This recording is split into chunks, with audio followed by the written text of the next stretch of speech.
This is Gary Atencio with CNTV, and today we're in Colorado Springs, Colorado. I'm here at Cheyenne Mountain HVAC. Since 2021, they have provided quality heating and cooling services to the Pike Peaks region with smart HVAC and furnace solutions for every budget. I'm joined here with the owners, Thomas and Caitlin. Guys, thanks so much for joining us here today. Thank you for coming. I'm going to start off a little bit about yourself.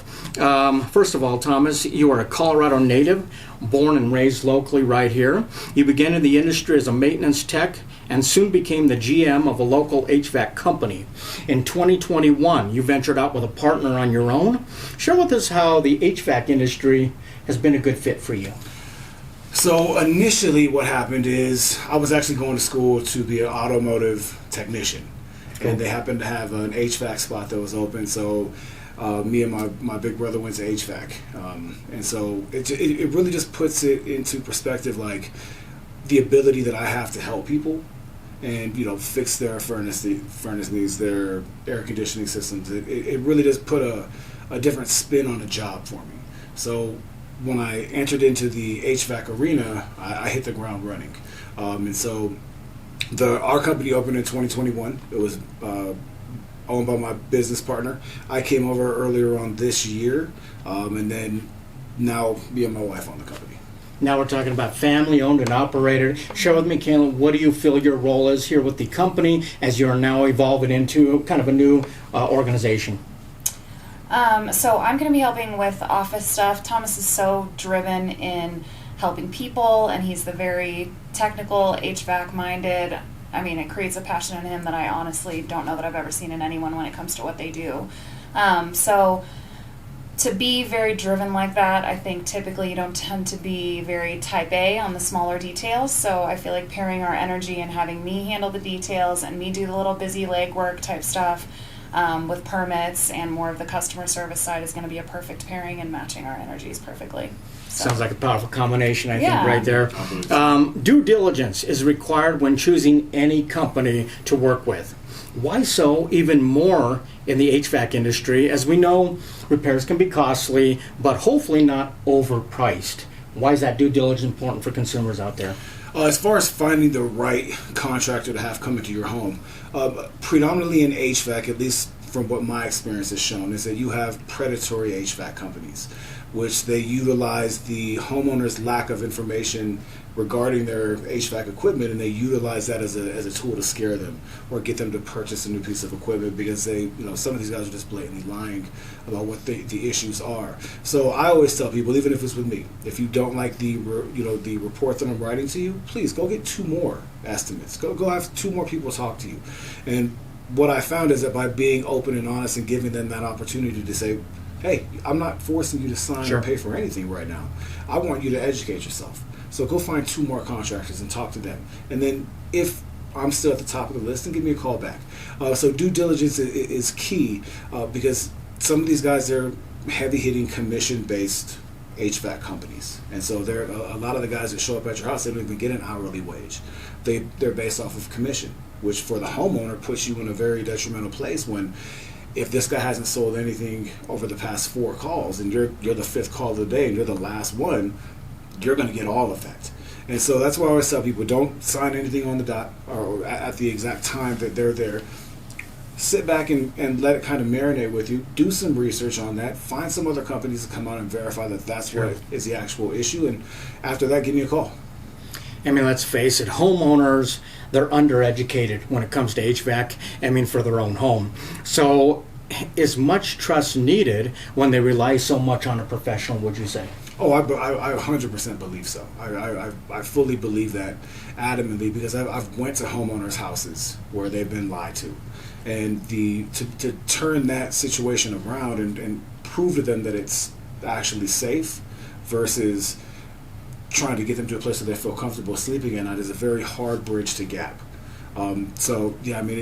trusting, finding the right contractor, all of that stuff is key in making sure that you're not being taken advantage of, or that you're not paying $1,500 for a repair that takes 15 minutes and costs 37 cents. We've all heard the stories, right? Oh, I mean, they do exist out there. People have to know that.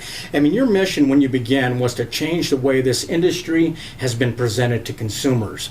Is transparency vital to ensure that trust? Oh, absolutely. What I do and what I teach my technicians is invite the homeowner downstairs with you. A lot of times the blue collar guys, they don't want to be crowded around by the homeowners. But for our company and what we're trying to do and what we're trying to build is I encourage the homeowners to come and take a look. Hey, I want you down here. I want you asking questions with me. If only for the sole purpose of now you've got a little bit of better information when the next guy shows up if it's not me. Now you've got a little bit of, okay, I took a crash course in HVAC from Cheyenne Mountain HVAC, and I've got at least a firm understanding of it.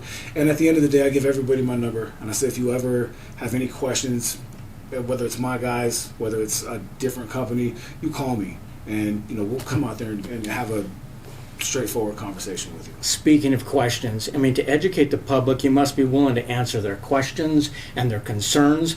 Is communication really the cornerstone of customer service, be it in person or over the phone, would you say? Absolutely. It does get a little bit iffy on the HVAC side of it, because you'll get some homeowners that are like, hey, this guy came out here and he tried to charge me, $1,000 for an inducer motor. I found one online. I bought it. I'm having some trouble putting it in. At that point, I'm like, that's now you're dealing with the non-condensable gases. Now you're dealing with the carbon monoxide. So when it comes to certain types of things, be as educated as you can, but also understand that if you don't install that component correctly, it's your family that's in jeopardy. Definitely so. Serious business you're definitely in. I mean, we live in the beautiful state of Colorado where weather can be unpredictable. I mean, come on, there's days when we use our heat in the morning and then our AC the same afternoon, honestly. Our systems are a necessity, yet most of us take them for granted. We don't think about them until they really go down. Does your team understand the urgency when a client reaches out with an issue and you understand where they're coming from, I would imagine? Oh, 100%. 100%. And so one thing that we do is if you say that you smell gas or your carbon monoxide detectors are going off, I will reroute you to the top of the list just to make sure that there is no safety concerns. And once I explain that to the customers that I had to bump, in order to fit you in, they typically understand that. But communication is key. One thing that, just along the lines of what you had already kind of spoken about, was the importance of that HVAC equipment. Yep. Something that kind of coincides with that is, out of everything inside of your home, your air conditioning system is probably the most expensive thing to replace. So that's one thing that I stress to homeowners is, hey, get your annual maintenances done on it, because if we can catch something before it triggers catastrophic failure, we could save you 1, 2, 3 years on a minor repair versus having to replace it next year because the compressor failed because no one changed the capacitor. I mean, when a client is in somewhat of a panic, I mean, obviously they want it fixed yesterday. Obviously, that is not always possible. Does your team do their best in explaining turnaround times, and do you try to keep many parts in stock and even in the truck? Yeah, absolutely. So a livable inventory is something that I think a successful HVAC company needs to have. So we do have a livable inventory. There are some things we can't get, like a R22 compressor that you're waiting 2 or 3 weeks for that one. It's going to be cheaper than replacing the entire unit, but we do our best at explaining to homeowners, hey, this is kind of where we're at. This is the expected time for us to come back here, and if we can get that done any faster, everybody on my staff will 100% fight to get that there faster. But we do try to set realistic expectations. Let's talk about some of the options out there for consumers. First of all, not every down system requires replacement. Is repair many times a possibility? And is your team qualified to repair most of the major brands out there? What are some of the brands you guys are trained on? We're trained on every single brand that's out there. Wow. So if there's a heat pump, we can touch it. If there's an air conditioning system, we can touch it. Furnace, boilers, the whole nine. We can, we are HVAC specialists. As far as, I'm sorry, what was the? As far as the training goes, is that something that's kind of ongoing for a team? Oh, absolutely, yeah. Okay. There's a ton of changes taking place in the air conditioning realm.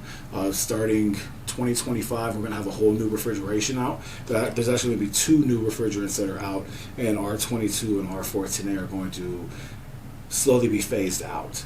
So continual training is something that is a necessity for a growing HVAC company, and we can touch every single type of piece of equipment that's out there.